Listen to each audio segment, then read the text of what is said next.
Hello guys, welcome on our channel Chemistry Wave.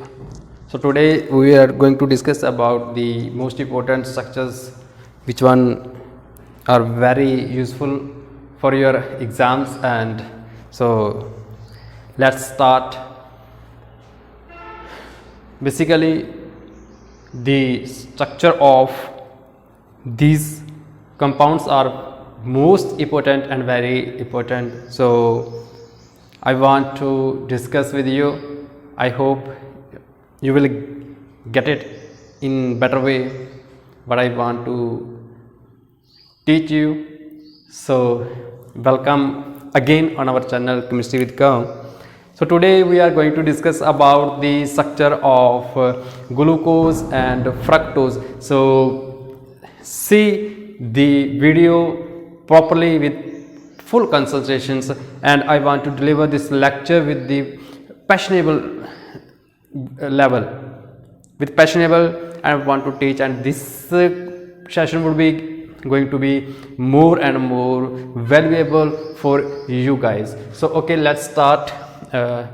जो भी हम बात करेंगे तो स्टार्टिंग से बात करेंगे, कहाँ से करेंगे स्टार्ट, तो आपको बहुत से कॉम्पिटिटिव एग्ज़ाम में से क्वेश्चन आता है सुक्रोज के बारे में, सुक्रोज का फॉर्मूला के बारे में पूछा जाता है, what is the formula of sucrose.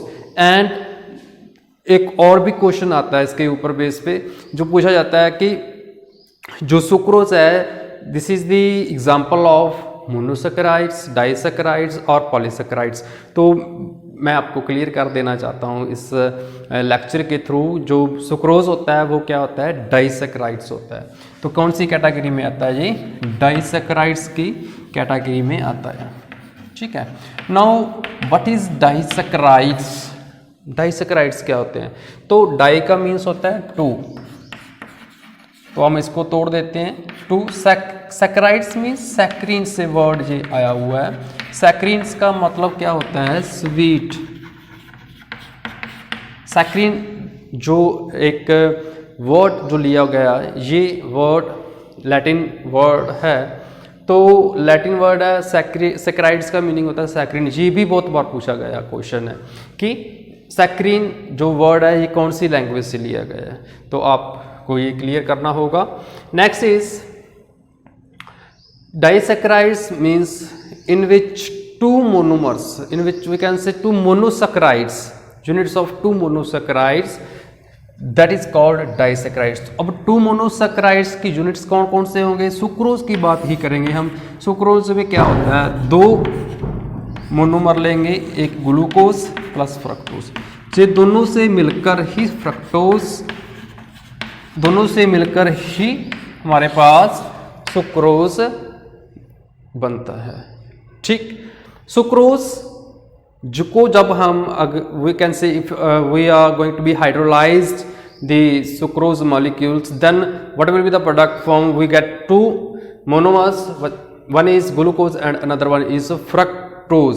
सो आपने देखा होगा सुक्रोज का फॉर्मूला क्या होता है, C12H22O11, this is the formula of sucrose, ये सुक्रोज का फॉर्मूला है। सुक्रोज को फॉर्मूला को जब हम हाइड्रोलाइज करेंगे, हाइड्रोलाइज मीन्स जब हम इसमें हाइड्रोलिसिस करेंगे वाटर की प्रेजेंस में, ठीक, तो ये हाइड्रोलाइज होकर क्या बनाएगा हमारे पास, C6H12O6, one is glucose and another unit is also C6H12O6 which is fructose, okay। So fructose and glucose both are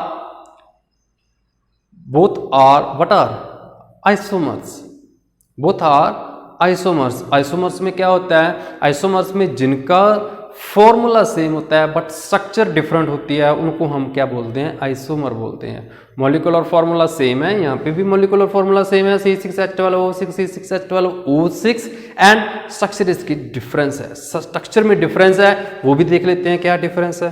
glucose की स्ट्रक्चर अगर देखें तो हमारे पास एक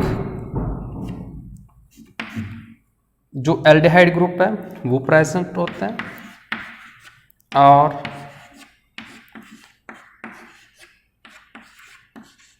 6 हाइड्रॉक्सिल ग्रुप इस तरह से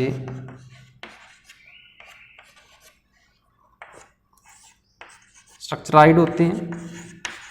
सो दे सी 1 2 3 4 5 6 1 2 3 4 5 6, so carbon 6.